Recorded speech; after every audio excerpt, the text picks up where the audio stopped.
আসসালামু আলাইকুম। আমি মোহনা। আজ কথা বলবো মাইন্ডফুলনেস বা মনোযোগী হওয়া নিয়ে। এটা আমাদের জীবনে কিভাবে শান্তি বয়ে আনতে পারে তা নিয়ে। তো আমাদের অধিকাংশ মানুষের জীবন কিন্তু ভীষণ ব্যস্ত। সারাদিনের ব্যস্ততা আর রাতে অচেতন হয়ে ঘুমিয়ে থাকা। অনেকেই রাতে তো ঘুমানোর সুযোগটাও কম পান, কিন্তু এরই মাঝে যখন সবাই কোয়ালিটি নয় কোয়ান্টিটি নিয়ে ভীষণ ব্যস্ত, তখন এই মাইন্ডফুলনেস একটা নতুন দিশা দেখায়। কয়েকটা উদাহরণ দেওয়া যেতে পারে, যেমন ধরুন আপনার বাচ্চাটা যখন খেলার মাঠে খুব চেষ্টা করেও দৌড়ে পজিশন নিতে পারেনি, তাই আপনি ডিসঅ্যাপয়েন্টেড, কিন্তু ওই সময় আপনার বাচ্চার সর্বোচ্চ চেষ্টাটা আপনি ওভারলুক করে গেলেন।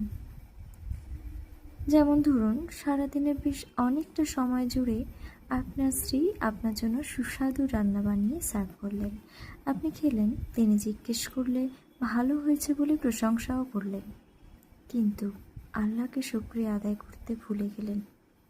দ্যাট মিন্স আপনি কিন্তু তার চেষ্টার সবটুকু বুঝতে পারেননি।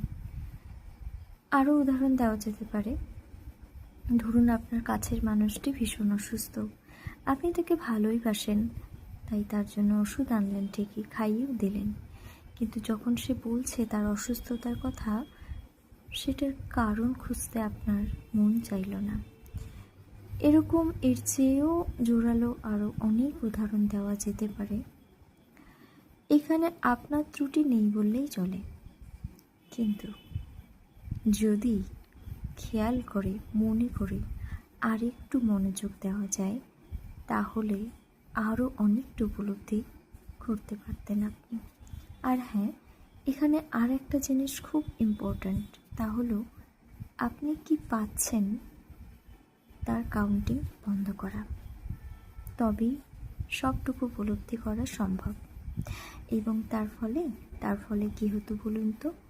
ফলস্বরূপ আপনি আপনার কাছের মানুষগুলোর আর একটু কাছে আসতে পারতেন, সেই মানুষটা আর একটু ভরসা পেত, তিনি জীবনে শক্তি পেতেন, সম্পর্কটা কিন্তু বেশ মজবুত হতো। আপনাকে ডাউট করার আগে সে সময় নিত দুবার। এই ভাঙাচোরা পৃথিবীতে যখন সবাই সবার কিক মারতে ব্যস্ত, তখন সে আরেকবার ভরসা করতে শিখত, সম্পর্কটা শ্রদ্ধাশীল হতো। আমি কৃতজ্ঞ আমার রবের কাছে, যার হাতে আমার প্রাণ। শুকরিয়া।